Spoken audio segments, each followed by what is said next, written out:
10장 30절에서 37절입니다. 누가복음 10장 30절에서 37절 말씀입니다. 자, 읽겠습니다. 예수께서 대답하여 이르시되 어떤 사람이 예루살렘에서 여름으로 내려가다가 강도를 만나매 강도들이 그 옷을 벗기고 때려 그의 죽은 것을 버리고 갔더라. 마침 한 제사장이 그 길로 내려가다가 그를 보고 피하여 지나가고 또 이와 같이 한 레인도 그곳에 이르러 그를 보고 피하여 지나가되 어떤 사람은 여행하는 중 거기 이르러 그를 보고 불쌍히 여겨 가까이 와서 기름과 포도주를 그 상처에 붓고 싸매고 자기 짐승에 태워 주막으로 데려가서 돌보아 주니라. 그 이튿날 그가 주막 주인에게 데나리온 2를 내어주며 이르되 이 사람을 돌보아 주라. 비용이 덜 들면 내가 돌아올 때 갚으리라 하였으니 내 생각에는 이 세 사람 중에 누가 강도받는 자의 이웃이 되겠느냐. 이르되 자비를 베푼 자이니이다. 예수께서 이르시되 가서 너도 이와 같이 하라 하시니라. 아멘. 말씀 제목은 타인을 위한 존재로서의 예수님입니다. 타인을 위한 존재로서의 예수님입니다. 우리는 이 선한 사마리아인의 비유를 우리 너무나 잘 알고 있습니다. 이웃사랑의 구체적인 예가 선한 사마리아인의 비유이기 때문에 그렇습니다. 어떤 사람이 예루살렘에서 여름으로 내려가다가 강도를 만났다는 설정을 했는데 실제로 1세기 당시 이쪽 길이 강도들이 참 많았다고 합니다. 그래서 길을 갈 때 혼자 다니면 안 되고 여럿이 몰려서 길을 오가야 되는 길이 이제 그 예루살렘에서 여름으로 내려가는 길입니다. 근데 마침 한 제사장이 길을 지나다가 지금 옷을 벗겨졌다는 표현에 굉장히 중요한 거예요. 왜 옷을 벗겼을까요? 고대 당시 옷은 가치가 있습니다. 값어치가 있습니다. 그래서 그걸 팔 수 있어요. 그러니까 사람들이 자기 한 번 옷을 갖고 있는 것도 쉽지가 않았기 때문에 특별히 고독 같은 경우에는 할아버지가 아버지에게, 아버지가 아들에게 물려줄 만큼 옷이 귀했습니다. 그런 의미에서 그 옷을 벗겼고, 옷을 벗겼으니까 당연히 홀딱 벗겼겠죠. 그런 상태에서 길가에 쓰러져 있었습니다. 마치 한 제사장이 혹은 한 레위인이 지나갑니다. 근데 그들이 돌보아 주지 않았습니다. 이 부분을 주석가들은 어떻게 주석을 하냐면 아마도 이때가 안식일을 위해 준비하러 가는 길이었을 것이다 라고 하는 거예요. 제사장이 뭐 하나요? 안식일날 제사 드리겠죠. 레위인도 똑같이 제사를 드리겠죠. 그러니까 여리고는 예루살렘 그렇게 먼 거리가 아닙니다. 한 반나절이면 갈 수 있는 거리이기 때문에 아주 가까운 거리예요. 그러니까 이들이 종교적인 제사를 드리기 위해서 혹은 종교적인 어떠한 의식을 행하기 위해서 버려뒀을 것이다 라고 많은 학자들이 그렇게 보고 있습니다. 근데 마치 사마리아 사람이 지나갑니다. 여행하다가. 그러면서 불쌍히 여겼고 싸매줬다는 겁니다. 이게 오늘날 그 당시 시대상을 반영하고 있습니다. 제사장은 예배를 인도하고 제사를 드리고 레위인은 하나님의 뜻을 해석하는 사람입니다. 말씀을 해석하는 사람입니다. 그런데 그들은 결국은 성소에서 레위인은 레위인이죠. 율법상 아니에요. 레위인은 성소에 일을 하는 사람들인데 그런데 그들이 성전 중심의 예배의 핵심 인물들이에요. 근데 그들이 지금 이 상처받고 죽기를 직전인 사람을 내버려 뒀다는 겁니다. 이 비유가 왜 문제가 되냐면 우리는 그냥 객관적으로 볼 수 있으니까 그러는데 즉 유대 청중들, 이제 예수님의 복음을 전하고 있는 유대 청중들, 어떤 율법 교사가 자비에 대한 문제를 예수님께 질문하고 던져왔고 그것에는 해답으로서 예수님이 말씀하시는 거예요. 그런데 사마리아인을 끼워 넣은 거예요. 그럼 사마리아인은 누구냐? BC 722년에 살마네사 아수르에 의해서 북이스라엘 멸망을 합니다. 멸망을 한 다음에 아시리아 이주 정책에 의해서 그들이 다른 민족과 혼혈이 돼요. 혼합되어서요. 그러고 다 가버려가지고. 그러니까 지금 가나안 땅에 남아있는, 이스라엘 땅에 남아있는 유대인 할자를 다 혼혈해요. 혼혈이 되다 보니까 이들이 뭐가 되느냐? 유대인으로 취급해 주지 않았습니다. 그래서 혼혈 민족으로 계속 살아남은 거예요. 그게 사마리아 사람이에요. 그래서 유대인들은 이방인들을 향해서도 아주 적대적인, 그러니까 감정을 가지고 우월감을 갖지만 사마리아 사람들은 아예 동물 취급을 했어요. 원수 취급을 했단 말이에요. 그런 취급을 당하니까 사마리아 사람들도 똑같이 유대인들은 원수 취급하는, 이른바 우리가 한국과 일본의 사이가 안 좋은 것처럼 그렇게 안 좋은 관계에 있었다는 거예요. 그런데 사마리아 사람이 이 사람을 이제 치료해 줍니다. 그럼 유대인인 걸 몰랐을까요? 알 수 있어요. 할례 자국이기 때문에. 그러니까 피투성에 대해서 옷이 다 벗겨졌잖아요. 적어도 유대인인 걸 알 수 있었어요. 근데 그가 유대인 걸 알면서도 불구하고 어떻게 합니까? 그를 치료해 줍니다. 그러니까 지금 예수님의 비유 속에서 율법사가 누가 자비를 베푼 자입니까? 할 때 전혀 예기치 않는 사람이 등장하는 거예요. 그 사람이 선한 사마리아인입니다. 그러면 여기서 사마리아인은 누굴까요? 예수님 그분 자신이에요. 많은 사람들이 여기서 사마리아인이 누굴까? 그냥 비유 속에 있는 인물인가? 그렇지 않습니다. 유대 사회에서, 그러니까 예수님은 법적으로는 목수셨죠? 카펜터. 근데 목수인데 우리가 생각하는 목수라고 생각하면 안 돼요. 왜냐하면 이스라엘은 나무가 많지 않기 때문에 우리처럼 이렇게 목수 일을 하는 경우가 별로 없어요. 그럼 주로 뭐 하느냐? 석공장이에요. 그러니까 목수 일도 하지만, 그러니까 나무로 뭔가 하기도 하지만 주로 돌을 깎아서 하는 일들을 많이 했어요. 석공장이 더 성경적이고, 왜 그러냐? 나사렛이라는 지역 자체가 고고학자들이 살펴보니까 석공들이 주로 모여 살았어요. 예수님 당시. 그러니까 주로 석공이셨다. 그런데 예수님은 레위인도 아니고 그렇다고 해서 제사장도 아니었어요. 세리와는 달라요. 세리와는 제사장 가문에서 태어났기 때문에 제사장이에요. 태어날 때부터. 그런데 예수님은 유대 사회에서 이렇게 출세한 인물이 아니에요. 변두리, 갈릴리, 나사렛 출신이었어요. 이런 상황에서 예수님이 베들레헴의 이 땅에 오셨는데 그 예수님의 사역을 들여다보면 타인을 위한 존재로서 오신 예수님인 것을 사마리아 비유 속에서 딱 담아 있어요. 원수라 할지라도, 나와 관계가 없다 할지라도 분명하게 뭘 베푸는, 긍휼을 베푸는, 자비를 베푸시는 분인 것을 분명하게 주님이 말하고 있습니다. 진정한 이웃이 누구냐? 선한 사마리아인이다. 진정한 이웃이 누구냐? 예수님이다. 예수님은 선한 사마리아인으로서 타자를 위한 존재로서 오신 분이다 라는 것을 드러내고 있습니다. 그러면 예수님이 섬겼던 사람들이 누구인지를 오늘 이제 추적해 보겠습니다. 첫째는 허기진 자들을 주님이 섬겼습니다. 우리가 너무나 잘 아는 오병이어의 기적과 칠병이어의 기적입니다. 오병이어의 기적 때는 5,000명을 먹였고 7병이어의 기적 때는 4,000명을 먹였습니다. 그런데 거기에는 여자들과 아이들은 숫자에 들어가지 않으니까 통상 오병이어의 기적 때는 약 2만여 명이 먹었을 것이고 7병이어의 기적들은 못 쳐도 18,000 혹은 뭐 조금 더 적게 한 15,000명 정도가 이제 먹었을 거다라고 이제 합니다. 그러면 왜 예수님께서 오병이어의 기적과 7병이어의 기적을 일으켰을까요? 많은 사람들이 성경을 볼 때 예수님이 물고기 2마리와 떡 5개로 놀란 하나님의 기적을 일으켰대. 하나님이 먹고 마시게 했대. 예수님이 먹고 마시게 했대. 거기에 집중을 해요. 근데 예수님이 왜 주님께서 그들을 먹이려 하셨을까라는 거예요.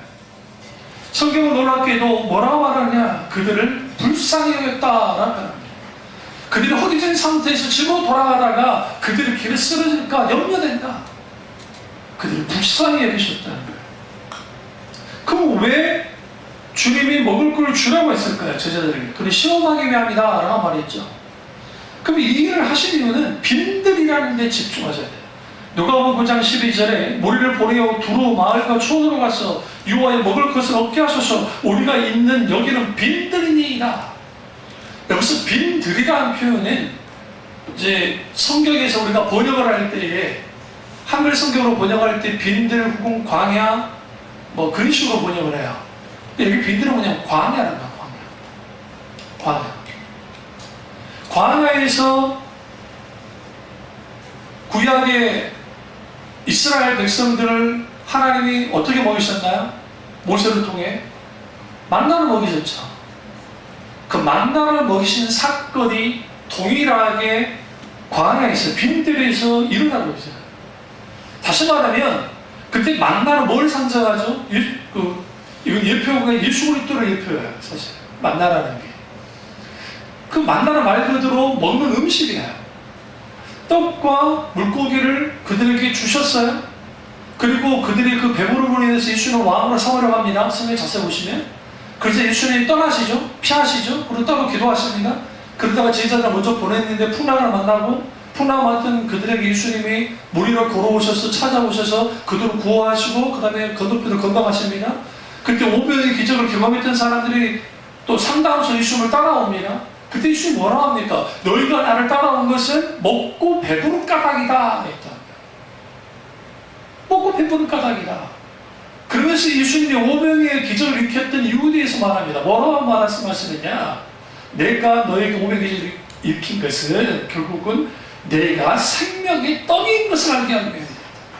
그래서 나를 먹고 마시지 않은 자는 내 살과 피를 먹고 마시지 않은 자는 내게 합당치 아니하거니와 라고 주님 말씀합니다. 내가 바로 생명의 떡이다. 5병의 기적의 성경을 통해서 주님이 뭐합니까? 그들의 줄인 배를 그들을 배부르게 할 뿐만 아니라 동시에 영혼의 양식이신 영원한 생명을 주님이 생명의 떡을 그들에게 주기 위해서 주님이 5병의 기적과 7병의 기적을 일으켰던 것을 보게 되었습니다.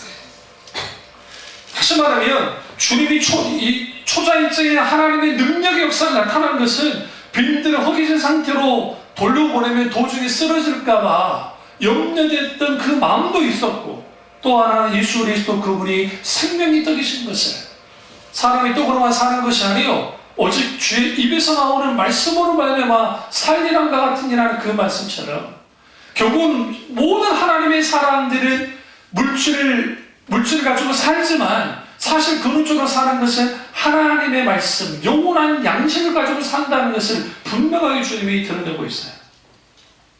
여러분, 오늘 우리가 배 터지게 밥을 먹는다고 가정합시다. 그리고 배부릅니다.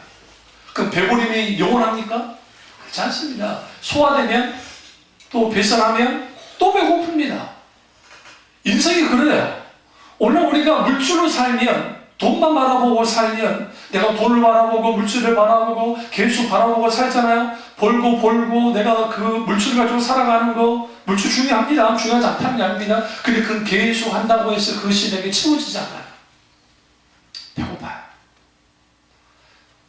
다시 말하면 5병의 기적과 7병의 기적에만 초점을 맞춰버리면 예수는 이런 기적을 일으킨 분이야. 왜 이렇게 해준 분이에요? 분이 나지 않아요.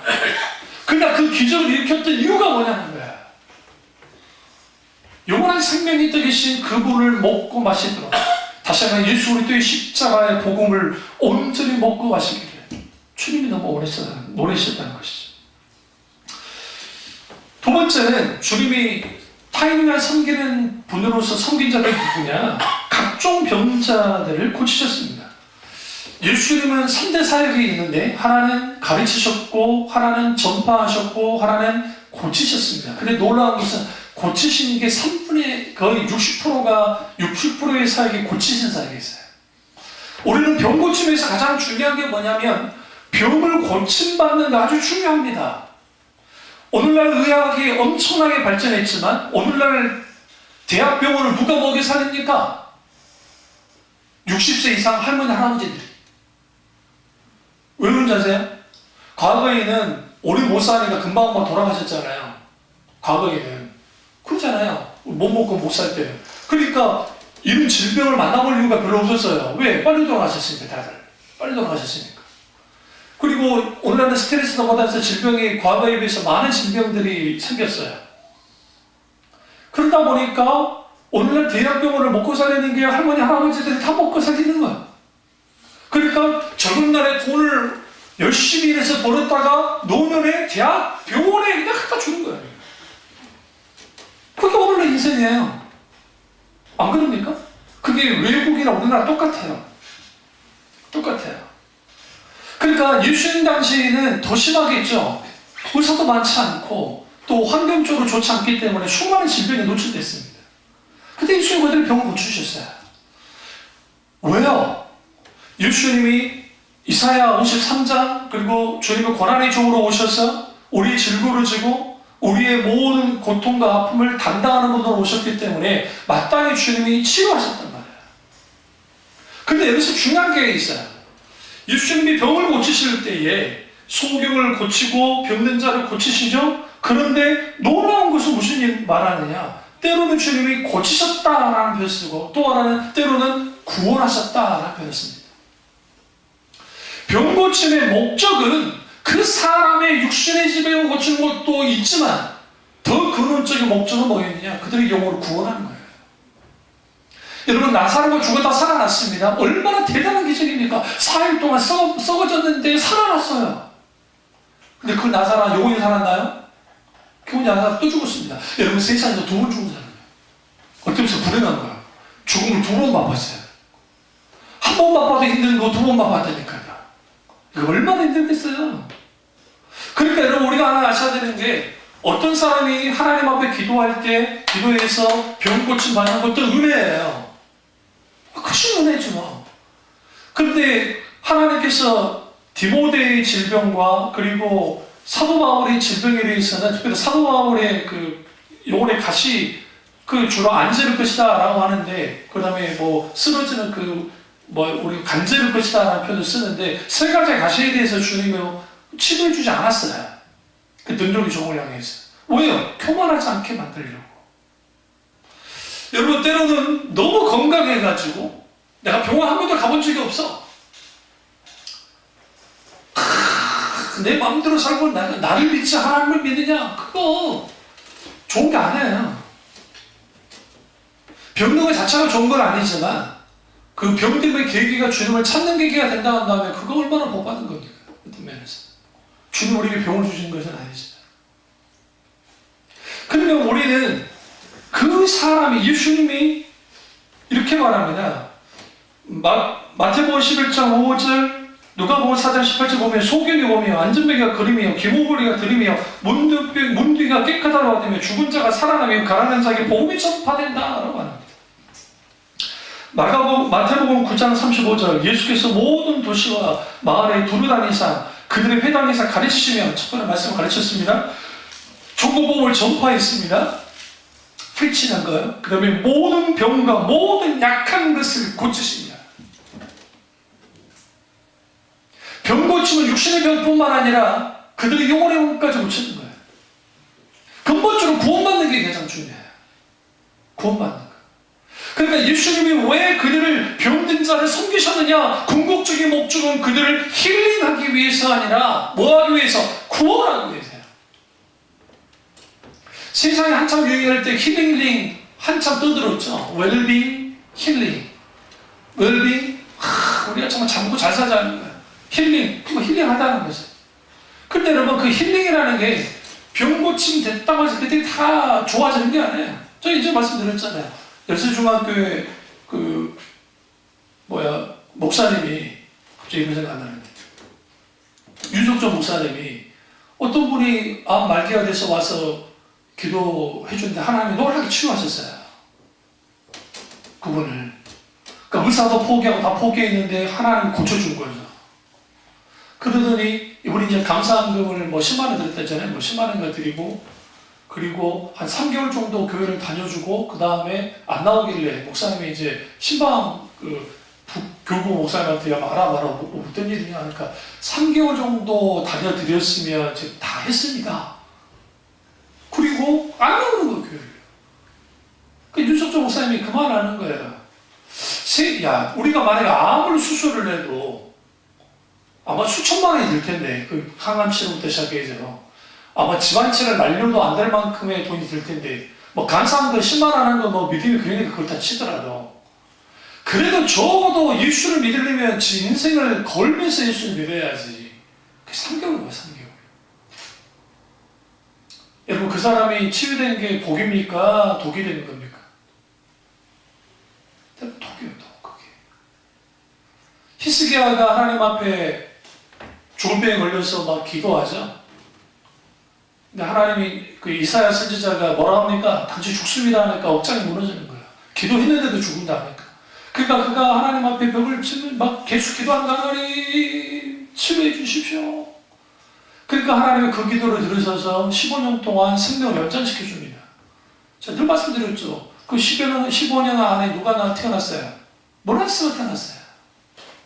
차라리 히스기야가 그때 죽었어야 돼요. 그 모나스 안 태어났어요. 남유다 왕 중에 가장 큰 왕이 나왔어요. 언제? 그 치유된 다음에. 때로는 우리가 우리 인생을 들여다볼 때 우리는 한 부분만 봐요. 지금 현재만 보고 현실만 봐요. 근데 하나님은 우리 전체를 보고 움직이세요. 내가 기도했는데 내 질병이 고침받지 않는다. 하나님 이럴 수 있습니까? 다른 사람은 잘 고쳐주지만 하나님이 뜻이 있어요. 분명하게. 뜻이 있어요. 뜻이. 그러니까 예수님께서 이렇게 고치셨는데 왜 고치셨느냐? 그 동기 속에는 헤세드, 이걸 뭐라고 하냐면 멀시, 자비하시네요. 주님이 자비를 베푸신 거예요. 저들을 고치지 않고서는 안 되겠다는 거죠. 그래서 주님이 고쳐주시는 거예요. 근데 놀라운 게 있어요. 고침을 받았어도 예수님을 믿었던 사람들도 있고 안 믿었던 사람도 있어요. 대표적인 게 10명이 소경을 고쳤을 때, 10명의 소경을 고쳤을 때 9명은 유대인이었고 1명은 사마리아인이었습니다. 근데 그들이 집으로 가는 도중에 고침받았어요. 그래서 나머지는 다 자기 집으로 가버렸어요. 예수님이 돌아오지 않고. 근데 사마리아 사람만은 예수님께로 돌아와서 뭐 했다? 사례했다. 감사했다. 라고 말합니다. 그래서 예수님이 이렇게 말합니다. 너 왜 다른 사람 어디 있느냐? 라고 주님 물으셨어요. 반문하셨어요. 그러자 예수님이 뭐라 합니까? 네가 하나님 나라의 아브라함의 후손이 됐다고 주님 말씀하십니다. 너 구원받았다. 9명은 예수님께로 돌아와서 예수님 그분에게 감사하고 주님과의 관계가 온전히 그러니까 온전한 관계가 되어졌다고 하면 그들은 구원을 받았을 거예요. 오직 한 사람만이. 여러분, 병 고침 받는다고 해서 예수님을 믿는 건 아니에요. 왜요? 많은 사람들이 예수님을 믿을 때 어떤 조건 가지고 믿는 경우가 많습니다. 처음에는 다 그럴 수 있어요. 처음에는. 내가 사업이 실패해서, 내가 외로워서, 내가 병 고침 받기 위해서, 아니 뭐 어떤 이유. 그러나 우리가 예수님을 만나고 입적시 예수님을 알고 경험하고 그렇게 되었으면 이제는 어떤 조건에 있어 예수님을 믿는 것이 아니라 하나님 그분이 좋아서 믿는 거예요. 이런 신앙 있잖아요. 예수님이 좋은 걸 어떡합니까? 예수님이 좋은 걸 어떡합니까? 날 위해 십자가를 지신 예수님. 그 예수님이 좋아서 예수님 믿어야 돼요. 그러려면 예수님이 나를 섬기시네, 죽기까지 십자가에서 못 박혀 죽으심으로 섬겼듯이 그 예수님을 만나야 돼요. 예수님이 잡히셔서 십자가 못 박혀 죽게 되는 그 상황 속에 있을 때 그 엄청나게 병 고침 받았던 사람들 도대체 뭐하고 있었습니까? 좀 이상하지 않으세요? 그들은 두려움 속에서 조용히 있었을 것이고, 어떤 사람은 병 고침 받게 됐지만 예수가 정말 진짜냐 가짜냐 의문을 가졌을 수도 있을 것이고, 기타 등등 예수님이 수많은 병을 고쳤지만 그 육신의 병은 고쳐질지 모르지만 영원히 구원받지 못하게 됐을 때에는 아무 의미 없어요. 어떤 기적이 우리를 구원해 주지 않아요. 오직 믿음만이 구원해줘요. 그 믿음 누구로부터 주어집니까? 하나님으로부터. 아멘. 하나님은. 세 번째는 귀 씻는 자를 고치셨습니다. 이 영적 전쟁과 관계가 있는 건데요. 여러분, 영적 전쟁에 99%는 말과 그리고 수많은 생각들, 그래서 염려와 근심과 걱정에 대한 표현을 쓰잖아요. 그것을 원수가 공격을 해요.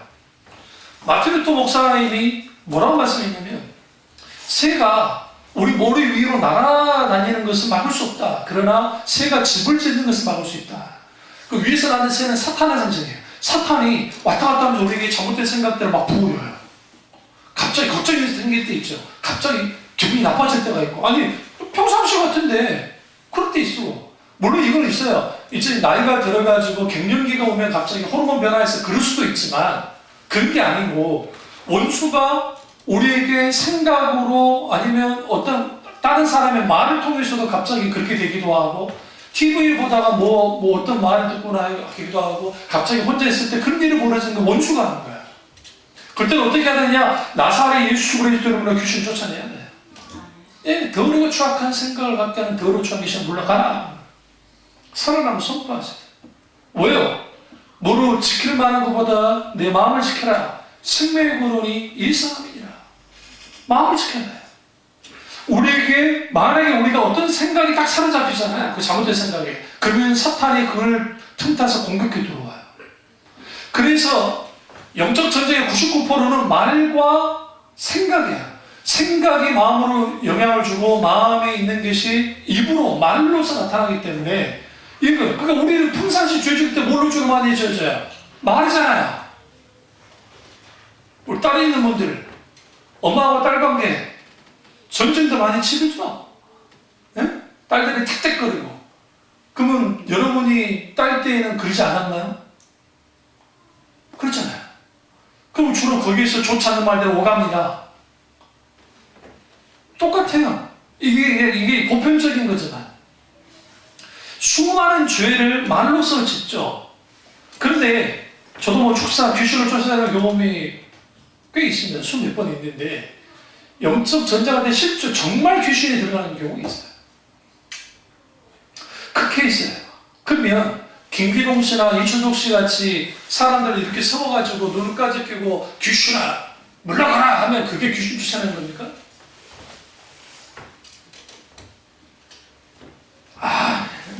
성경 보시면 귀신의 정체는 어떻게 드러나는, 예수님이 돌아다니면서 어디 보자 귀신 어디냐, 여기 귀신이었구나, 이놈의 귀신아, 이 귀신아, 무슨 귀신아, 그러지 않았다고요. 회당에서 말씀을 전하실 때 귀신의 정체가 드러났다고 성경이 말해요. 예수님께서 말씀을 가르치시고 길을 지나가거나 하실 때 귀신의 정체가 드러났어요. 빌보의 사도 바울과 신라가 지나갈 때 소녀에게 귀신들을 점치는 귀신의 정체가 드러났어요. 다시 말하면 authority, 하나님 나라의 권세가 있는 하나님의 사람들이 실제로 복음을 들고 나아갈 때 그 속에서 귀신의 정체가 드러나는 거예요. 그럼 귀신을 쫓아내는 거예요. 그럼 왜 예수님이 귀신 된 자를 쫓아내느냐? 귀신이 사람이 들어와서 사람을 지배하기 시작하면 그 사람을 아주 죽음으로 내봅니다. 예수님이 이 땅에 오셔서 귀신을 쫓아냅니다. 대표적인 게 거라사 귀신, 군대 귀신. 누가복음 8장 26절 28절에 보면 거라사 귀신이 있는데, 이게 얼마나 셌으냐, 사람들 그 길을 지나가지 못할 만큼 쇠고랑으로 참았는데도 안 될 만큼 엄청난 귀신이 있던 거예요. 그런데 예수에게 귀신을 쫓아냅니다. 막달라 마리아, 7 귀신이 들렸던 막달라 마리아는 주님이 치유하시고 제자로 삼습니다. 이게 뭘까요? 하나님의 나라는 말이 있지 않고 능력이 있다는 그 말씀처럼 하나님의 나라, 다시 말하면 예수 그리스도를 믿는 하나님의 사람들이 있는 곳에는 원수가 깨 부셔져야 돼요. 그게 정상인 거예요. 그렇다고 여러분 귀신 쫓아나면 안 돼요. 귀신이 붙어버려요. 김기동 씨랑 그런 분들은, 그 사람들은 귀신 쫓아내는데 뭐 그래 귀신이 많은지 몰라요. 귀신이 붙어주는 거예요. 사탄이 장난질하는 거예요. 귀신을 쫓아내는 게 중요한 게 아니에요. 예수님 그랬잖아요. 귀신을 아무리 쫓아내도 그 집이 청소되면 다른 귀신을 더 몰고 들어온다고 저희가 말씀하잖아요. 그럼 뭐가 바뀌었잖아요. 그 사람에게 원수가 공격하는 죄의 고리들, 공격하는 틈들, 그 대표적인 게 뭐냐? 우리가 누군가에 대한 미움의 감정을 가지고 있고, 누군가를 미워하고, 그리고 시기하고 질투하는 그런 감정이 있으면 원수가 그걸 공격합니다. 합법적으로 공격을 해요.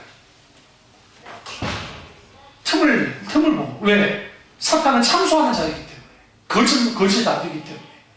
그러니까 우리가 어떠한 사람과의 관계 속에서, 이게 가족이든 누구이든 간의 관계 속에서 불필요한 분노와 그 다음에 불필요한 소위 말하는 적개심을 가지면 원수가 그걸 통해 공격을 하고, 하나님 용서합니다 용서합니다 하지만 막상 너 앞에 나타나면 성질을 나는 거예요. 또 하나는 염려예요. 염려. 건강의 염려, 뭐 물질의 염려, 내 인생에 대한 염려, 자녀에 대한 염려, 어떤 염려. 그 염려를 통해서 원수는 어떻게 만드냐면 마음이 나눠지게 만들어요. 마음이 나눠지게 만들면 마음이 딱 나눠지잖아요. 그러면 나눠진 마음이 뭐예요? 성경에 우상이에요. 마음 나눠지고 우상이라고요. 근데 마음이 딱 나누어지면 하나님을 향한 온전한 마음, 순전한 마음이 사라져요. 뭘 방해해요? 예배를 방해해요. 뭘 방해해요? 하나님과의 관계를 방해해요. 그래서 우리는 뭐 해야 되냐? 모든 일에 감사함으로 하나님 앞에 안아야 돼요. 기도하면서. 주님, 내가 마음이 나눠졌습니다. 이 염려함이 있습니다. 하나님, 이 염려함을 주님 가져가달라. 또 하나는 뭐냐면 사탄이 공격할 때 우리에게 가장 큰 무기가 뭐냐? 두려움입니다. 두려움. 예수 그 풍랑을 만난 제자들이 두 번의 풍랑을 만나잖아요. 하나는 예수님이 백곰으로 주무셨을 때 풍랑을 만났고 그때 두려워 떨었고, 하나는 예수님이 따로 보냈는데 오병기지 이후에 보냈는데 풍랑만 두려워 떨었죠. 그때 그들의 믿음이 왜 문제가 됐느냐? 무서움이었어요. 두려움이었어요. 베드로가 정말 믿음이 좋은 사람입니다. 여러분, 역사상 무리를 걸었던 사람은 예수님과 베드로 외에는 없어요. 베드로 무리를 걸었습니다. 그 믿음을 가졌습니다. 그런데 성경이 이렇게 표현합니다. 그가 바람을 보고 무서워하는지라 물에 빠졌다. 뭘 보고 무서워했어요? 파도 아니에요. 파도가 아니라 바람이 확 분 거예요. 그러니까 그가 무서워진 거예요. 밑에 물이네? 내가 미친 짓 했네? 그리고 슉 빠져. 두려움은 우리의 믿음을 질식시킵니다. 믿음의 반대는 의식이 아니라 했죠? 믿음의 반대는 두려움. 성경에 보시죠. 두려움 속에 있으면 믿음은 아예 뭐하지 못합니까? 아예 사용되지 못합니다. 믿음은 우리에게 드러나지도 못합니다. 오늘날 너무나 많은 사람들이 이 두려움의 문제, 염려의 문제, 그리고 남을 향한 어떤 그 미움의 문제, 이 문제가 가시지 않기 때문에, 그러니까 원수는 그걸 통해서 계속적으로 공격을 하는 거예요. 그럼 저도 마찬가지예요. 공격하면 거기에서 영적 전쟁에 빈번한 승리를 해야 되는데 그러지 못한 거야. 지금 우리 금요 철학 때 계속 마지막 하나님의 전신갑주 다루고 있는데 거기에서 똑같은 거예요. 그러니까 원수는 그걸 통해서 우리가 뭐 하지 못하도록, 서지 못하도록 아주 주저앉기를 원해요. 주저앉아있기를 원해요. 왜요? 예수 믿는 사람들이 서는 순간 하나님의 군대가 되기 때문에 문제가 됩니다. 그래서 서서 진리의 허리띠를 띠고 의의 호신경을 붙이고, 왜 서라는 편을 썼을까요? 영적 전쟁을 해야 되는 이유는 우리가 서기 위함이에요. 서 있어야 싸우죠. 적이 지금 앞에서 달려오는데 우리 누워있으면 이길 수 있습니까? 앉아있으면 이길 수 있습니까? 같이 서서 맞붙어 싸워야죠. 예수님이 이 땅에 오셔서 귀신을 쫓아냈던 이유는 그거예요. 곧 하나님 나라가 임하면 귀신의 권세가, 사탄의 권세는 면해지며, 그와 동시에 이미 예수님이 이겼잖아요. 십자가에서 사탄의 권세를 다 깨부셨잖아요. 이미 승리하셨어요. 우리는 승리할 전쟁을 하면 돼요. 뭐 안에서? 예수님의 권세 아래서, 주님의 권위 속에 있으면서. 그게 승리하면 됩니다. 이 일들을 주님이 하셨죠. 그럼 왜 귀신 들린 자가 문제가 되느냐? 이 당시에는 귀신 들린 자를 하나님이 저주받은 자라고 생각했어요. 저주받은 자. 그러니까 저주받았기 때문에 그들은 공동체 안에 있지 못해요. 그래서 이들은 안 죽을 만큼의 그 소위 말하는 먹을 양식만 주고 그냥 버티기만 돼요. 근데 놀라운 것은 귀신이 들어가면 초자연적 힘이 생기고 귀신이 들어가면 정말 생명이 깁니다. 놀라우죠. 근데 그것을 유대 종교가 바리새인이 서기관이 사두개인이 뭐 누군가가 해결해 주지 못했는데 예수님이 오셔서 그 당시 해결해 버린 거야. 왜요? 귀신 들린 자다 할자도 긍휼히 여기셨고 그들을 섬기신 겁니다. 네 번째는 내면의 문제를 가진 사람들을 섬겨주셨어요. 대표적인 게 니고데모입니다. 그 다음에 수가 성경입니다.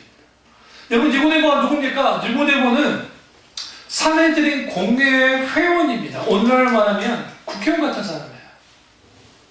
그리고 그 사람은 바리새인이었고 그 사람은 랍비였습니다. 랍비인데 그냥 랍비가 아니라 이걸 랍보니라는 표현을 쓰는데 그게 뭐냐면 대랍비, 큰 선생이었어요. 그러니까 여러분 예수님은 누구죠? 나사렛 출신 촌분이세요. 그 당시 사람들 눈에 비친 예수님은 나사렛 촌사람이에요. 그냥 와서 지금 막 이제 복음을 전하는 것 뿐이에요.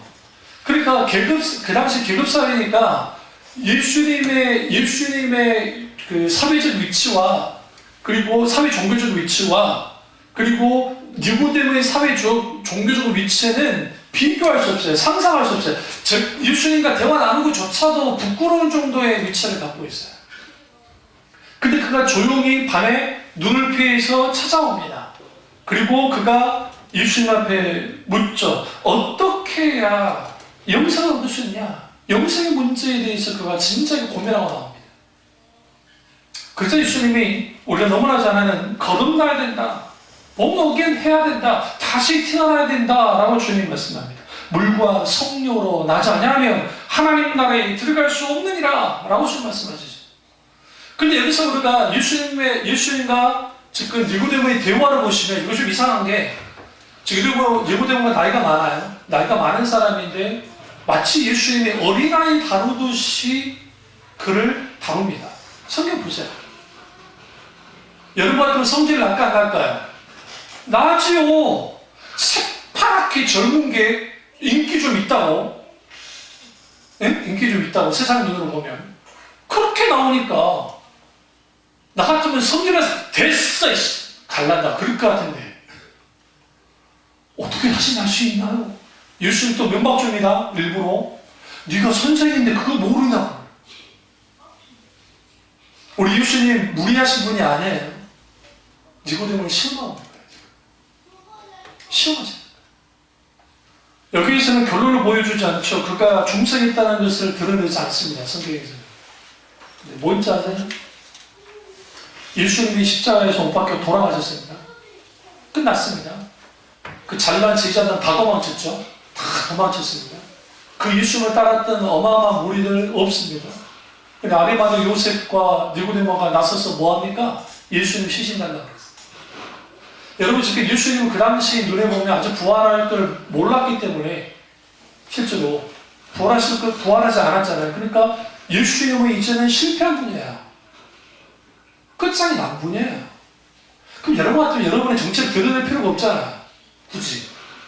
근데 아리마다 요셉과 니고데모가 딱 드러내면서 뭐합니까? 예수님 시체 내놔라. 이 말은 무슨 말이에요? 난 예수님 제자다라는 거예요. 나 예수님 제자다. 니고데모는 뭘 지금 포기할 마음을 갖고 있냐면 사내들이 공의회원이라고 하는 것을 이제는 내려놓겠다는 거예요. 난 할 테니까 더 이상 나는 야훼 종교, 구약의 율법의 종교에 있지 않기를 나는 원한다. 예수님 시체 내놔라. 그 중생한 그리스도인이 됐기 때문에 오늘날 여러분이나 제가 가장 큰 성격이 뭔지 압니까? 우리가 복음을 전도함으로 누군가를 예수님께 인도하는 거예요.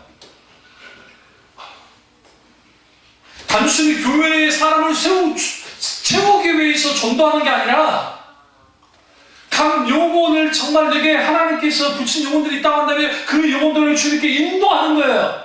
구원은 하나님 하실 거니까. 그게 가장 가치 있어요. 그게 진정한 섬김이에요. 여러분의 부모님이 예수님 믿지 않습니까? 그분들을 예수님 믿도록 전도해야 돼요.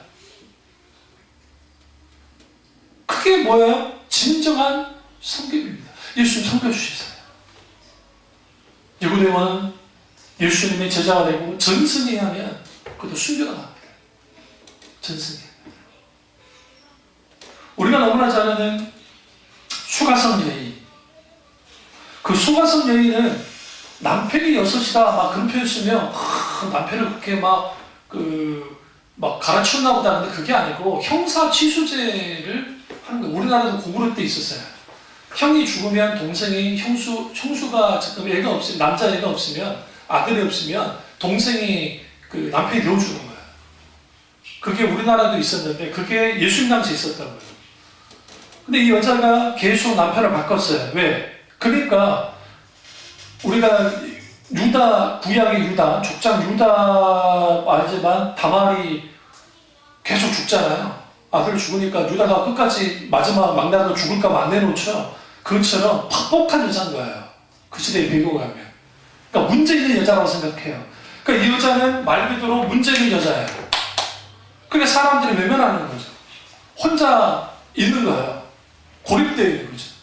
그러니까 정오 12시에 물기르러 왔다는 게 우리는 그럴 수 있나 보다 하는데 아니에요. 그 시간은 잘 시간이에요. 오침 시간이에요. 낮잠을 자는 시간이에요. 다니는 시간이 아니에요. 근데 왜 나왔어요? 사람들이 없을 때 나와서 물기르러 가려고. 근데 마침 예수님이 그쪽으로 갔어요. 근데 여러분 우리는 성경을 파편줄을 그러니까 그러는데 문장을 보시면 갑자기 예수님이 서말하기로 들어가 버려요. 그러니까 물어요. 진짜 이쪽 길 가려고 하는데 왜 오는지 모르는 거예요. 그냥 묻지 못했어요. 감히 묻지 못했다라는 성경만 하고 있어요. 누구 때문에 주님이 그 길로 가는 거예요? 저 수가성 여인을 위해서. 그리고 주님이 그녀를 만나주십니다. 그리고 하신 게 뭐예요? 영원히 목마르지 않는 생명수에 대해서 주님 말씀하십니다. 그리고 예수님 그분이 메시아이신 것을 드러내요. 우리가 너무나 잘 아는 성령과 진리로 예배드리는 자를 찾으시나 하면서 거기에서 이제 시간이 많이 갔으니까 막 일요일에 말씀드렸지만 그러면서 뭐 하느냐? 네 남편대로 와라 라고 주님 말씀하십니다. 의도적으로. 여러분 잘 들으세요. 여러분이나 모든 사람은 자기만의 아킬레스건이 있습니다. 아킬레스건이란 말은 무슨 말이냐면 약점이 있어요. 치명적 약점. 근데 주님은 그 치명적 약점을 일부러 드러내셨어요. 뭐 하려고? 그 여자의 마음에 있는 의거리와 상처와 아픔을 치유해주려고. 그녀를 치유했습니다. 그가 주님을 만나고 바뀌었습니다. 사람을 두려워하고 사람 만나기로 두려워하고 고립된 그녀가 어떻게 합니까? 예수 주님을 만나고 난 다음에 갑자기 마을로 들어가서 내가 메시아를 만났다 하면서 누굴 데려가요? 사람들을 데려가요.